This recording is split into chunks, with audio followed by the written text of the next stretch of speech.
শেষ ট্রেন ধরবো বলে একরকম ছুটতে ছুটতে স্টেশনে পৌঁছে দেখি নীল বর্ণ আলোর সংকেত।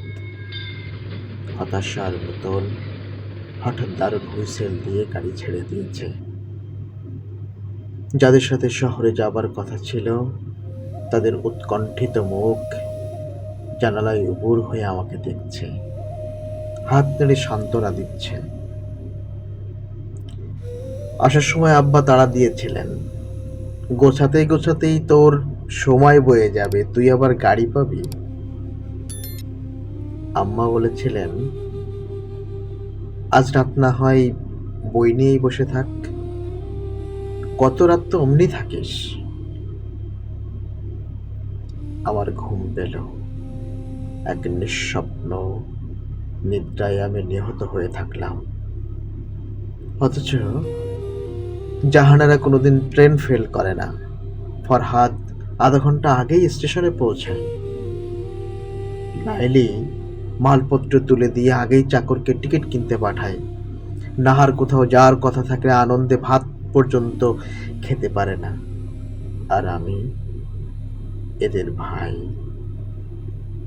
7 মাইল হেঁটে এসে শেষ রাতের গাড়ি হারিয়ে এক অখ্যাত স্টেশনে কুয়াশায় কাঁপছি।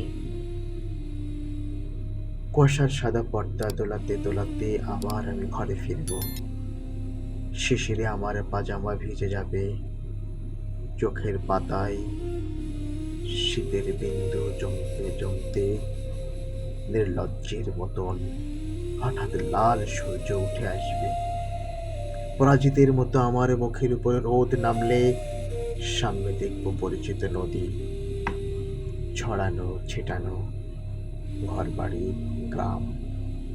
জলার দিকে বকের ঝাঁক উড়ে যাচ্ছে। দারুণ ভয়ের মতো ভেসে উঠবে আমাদের আটচালা, কলার ছোট বাগান। দীর্ঘ পাতাগুলো না না করে কাঁপছে। বৈঠকখানা থেকে আব্বা একবার আমাকে দেখে নিয়ে মুখ নিচু করে পড়তে থাকবেন, ফাবিআইয়ি আলাই রব্বিকুমা তুকাজ্জিবান। বাসি বাসন হাতে আম্মা আমাকে দেখে হেসে ফেলবেন। ভালোই হলো তোর ফিরে আসা, তুই না থাকলে ঘরবাড়ি একেবারে কেমন শূন্য হয়ে যায়। হাত মুখ ধুয়াই নাস্তা পাঠাই। আর আমি মাকে জড়িয়ে ধরে আমার প্রত্যাবর্তনের লজ্জাকে ঘষে ঘষে তুলে ফেলব।